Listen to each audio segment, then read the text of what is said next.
Ant-Man and the Wasp: Quantumania was directed by Peyton Reed and it stars Paul Rudd and Evangeline Lilly as Ant-Man and the Wasp. And this movie takes place after Avengers Endgame and Loki Season 1, and this is the first MCU movie in Phase 5, part of the multiverse saga. So in this movie, we have Scott Lang, played by Paul Rudd, who's now famous to the world because he's an author who's written his own book called Look Out for the Little Guy. He's an ex-con, he's still an Avenger, until one day his daughter Cassie brings this machine because she said there might be people in the quantum realm who really needs their help. Until when she turns the machine on, we got both Scott, Hope, Cassie, Janet, and Hank both get sucked inside the quantum realm. The quantum realm is this strange world beneath ours. Until Kang the Conqueror comes in to wreak havoc and bring things up to no good, and now it's up to both Ant-Man and his team to go against Kang in order for them to get back home safely, and now we got our movie. Now, Ant-Man and the Wasp: Quantumania is one of my most anticipated movies of 2023, not just because of the trailers and the TV spots. We're also going to be getting the Marvel Legends MCU toyline versions of Ant-Man and the Wasp: Quantumania, which I am so looking forward to. And this movie will most likely, since Kang is actually in this movie, I believe this movie is going to be setting up Avengers: The Kang Dynasty, but I think this is not the only movie that's going to be setting up Avengers: The Kang Dynasty, because I think there'll be some other MCU projects that we will be getting some this year or next year that might set up the Kang Dynasty. So I guess that's it for that. So let's talk about the actors and the characters themselves. Let's start off with is Paul Rudd as Scott Lang, aka Ant-Man. Like I said, he's an ex-con. Yeah, he's an ex-con. He's an author who written his own book called Look Out for the Little Guy. And he's an Avenger after helping out the other Avengers to fight against Thanos during Avengers Endgame. So, and also he tells his daughter, which we understand his daughter wants to be just like her father, but Scott actually tells her daughter Cassie, like, I understand you want to help, but I'm trying to protect you. I'm trying to keep you safe, and also he wants to fight against Kang. So I believe this is his third time being in the quantum realm due to the first movie, due to being in one of the post-credit scenes of Ant-Man and the Wasp, Ant-Man 2. And he's been in the quantum realm for like 5 years after missing he's been missing for a very long time because he's been in the quantum realm for 5 years, and he hasn't seen his daughter turn to a little girl into I believe Cassie now is a teenager or a young adult, I don't remember, but and now he wants to have that time to see his daughter grow up, and also he wants to fight against Kang. And Paul Rudd is really good in this movie. Do I love the chemistry between her and Scott? Between Cassie and Scott. Yes, I love the chemistry between Cassie and Scott. I love their chemistry, how they have their bands back and forth, have that daughter dynamic. Stuff in that daughter dynamic type thing in the movie that they have.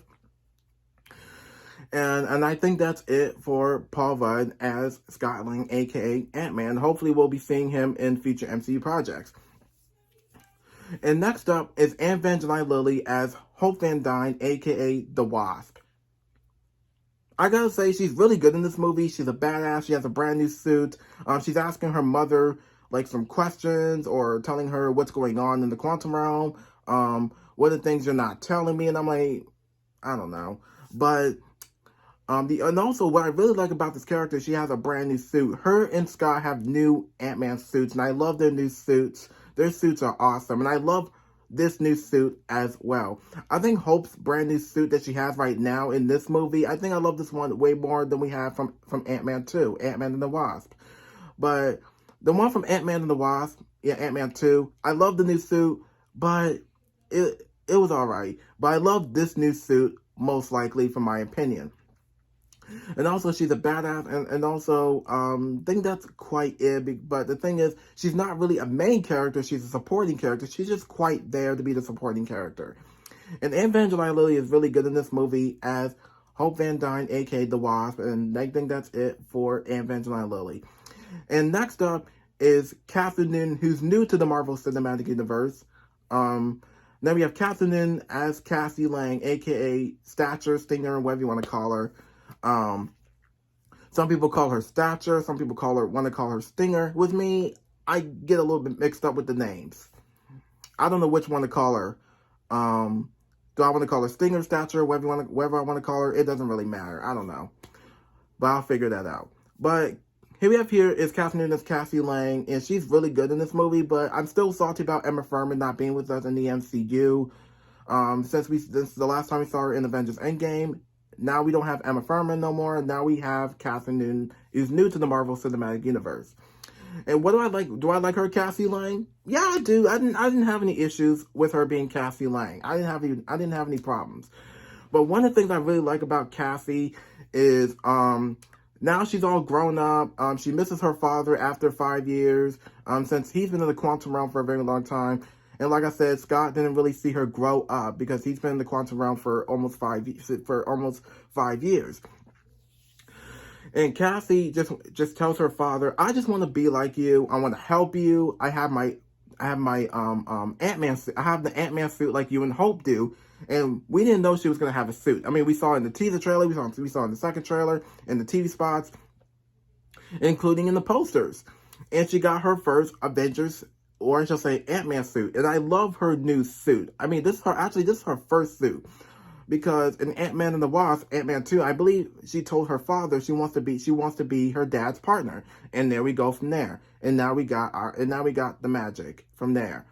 And this is her first Avengers suit. It's her first time being in action. And also she can shrink as well, just like her father. And I love the fact that her and her father have awesome chemistry. And that's all I'm going to say for Cassie Lang. Catherine Newton is really good in this movie, but I wish we had Emma Furman a lot more in the Marvel Cinematic Universe. But is Catherine Newton coming back to the MCU as Cassie Lang? I mean, we'll have to wait and see when. I don't know. I don't even know for sure if Catherine Newton is coming back as Cassie Lang. We'll just have to wait and see in the near future. Like I said, we'll have to wait and see. And I think that's it for Cassie Lang, played by Catherine Newton. And next up is Michelle Pfeiffer as Janet Van Dyne. She's been trapped in the quantum realm for almost 30 years. We do give a cleared up backstory a little bit, which I don't want to talk about. You have to go watch the movie for yourself. Yeah, go watch the movie for yourself. And the thing is about Janet Van Dyne, she's been in the quantum realm for almost 30 years. And yeah, yeah, can you imagine being stuck in the quantum realm for a very long time? Yeah, no, that wouldn't be fun. And it wouldn't be fun at all. But for her, it wasn't fun at all. And Janet Van Dyne has been in the quantum realm for a while. There's creatures down there. She knows everyone down there, and I think everyone in the quantum realm know who she is. And there's some people down there knows her, who has been friends with her since she's been in the quantum realm for a while. And Michelle Pfeiffer is so good as Janet Van Dyne. And do I like her? Do I like her in Ant-Man 2? Yes, she was good in Ant-Man 2, and she was good in this movie. So hopefully we'll be seeing her in future MCU projects. And that's it for Michelle Pfeiffer. And next up is Michael Douglas as Hank Pym. He's just quite there. The only thing I'm just kind of that got me scratching my head is like he's not really doing anything. He's just kind of there. He's just kind of there to I just don't know what he was doing. I mean, he was also getting into the action just a little bit, but there's sometimes he wants to try. He's been studying the quantum realm for a while now since his wife Janet's been stuck down there for a good long while, and now this is his second time being in the quantum realm after rescuing his wife Janet in Ant-Man and the Wasp, Ant-Man 2. And Mike, that's all I'm going to say for that. And Michael Douglas is really good in this movie, but that's the only thing I can say is he's just kind of there. And he's really good as Hank Pym. So I guess that's it for Michael Douglas as Hank Pym. And next up is Bill Murray as Lord Krylar. Now, I never heard this Krylar Marvel character. I looked him up. I do my research, as always. I don't read the comics. I do my research on some of these characters who I never heard of before. Now, Krylar is actually part of the Marvel comics, and now we get to see him in live-action form. The only thing I can say is, he's just a bit of a waste. Like, I'm just like, wait, what? Maybe Bill Murray didn't want to be in this movie. I guess he's like, yeah, just add me in one scene and gone. Just add me in one scene, gone, and that's it. And I'm like, okay, that's just a waste. Like, Krylar felt wasted in this movie. Like, oh my god, that's just a waste of time for him. But all I can say is, I think that's it for Bill Murray as Krylar. Like I said, he's just kind of there. And last but not least, it's the big bad of the MCU is Jonathan Majors as Kang the Conqueror. And now I gotta say, yo, I've been hearing a lot of awesome talks. I've been hearing talks, some positive things about how great Kang is. A lot of people have said, "Oh, Kang is awesome. Kang could be the next Thanos of the MCU." Like, can you imagine both Kang and Thanos have a bit of a team up in the Marvel Cinematic Universe? I think that would have been really, really cool. I would love to see that in the MCU. And now we got Jonathan Majors as Kang the Conqueror. And we do get a little bit of a backstory of him, which I don't want to talk about yet. Like I said, you got to go see the movie for yourself. The only thing I can say is he's really good in this movie, and his performance, his lines are so on point. Like, he's in business. Like, he is nothing to play around with, and he's just a scary looking dude. The only thing I can say is he's powerful. He's powerful. He's stronger. Is he powerful and stronger as Thanos? I guess you could say that. The only thing that he wants to do is he tells Scott, give me my time chair. Just give me my time chair, and so I can get the hell on out of here, out of the quantum realm. But the only thing that I really like about this character of how great he is, that's the only thing I love about Kang the Conqueror. Jonathan Majors really deserves this role.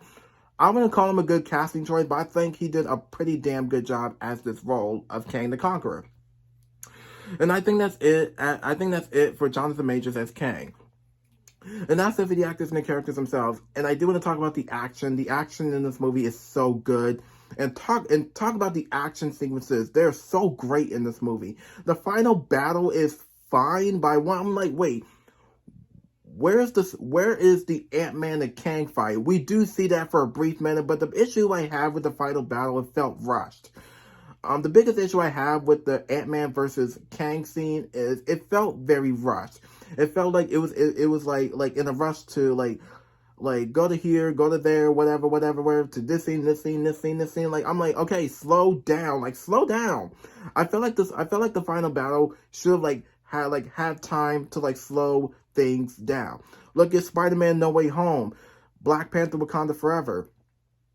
The final battle in those movies, they actually took their time to calm things down. But there's some times with Wakanda Forever, it felt a little bit too fast-paced sometimes. But there's some time to slow things down. Spider-Man No Way Home takes its time with the final battle to keep things in shape. You know, make sure the movie is not in a big rush. With the final battle in Quantumania, it felt a little bit rushed a little bit. But I like to say for the final battle, it could have been better, but there were some action scenes I really love. I love all the action scenes in this movie. And the only thing that this movie also really explores is the quantum realm that we saw in the last two movies. Like I said, the quantum realm is this strange world beneath our world. It's a little bit like it's sort of like the Disney animated movie Strange World that we got in last year. It felt like that, but different and mostly in the quantum, but takes place in the quantum realm.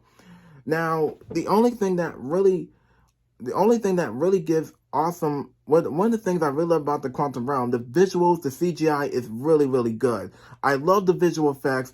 I love the CGI. I love all the creatures and I think some of the creatures might be animatronic, and I think most of the other, and some of them actually had some makeup and some designs on them, and some who might be made out of CGI visual effects. And that was really cool. That's what I really love about the quantum realm. And talk about something else. What really threw me down a little bit is there's some scenes that kind of felt rushed. This movie felt very rushed. Like, it was trying to get into a rush to get into the quantum realm scenes. And I was like, look, I understand this movie's trying to get into the quantum realm scenes, but y'all gotta just calm things down. Did it calm things down?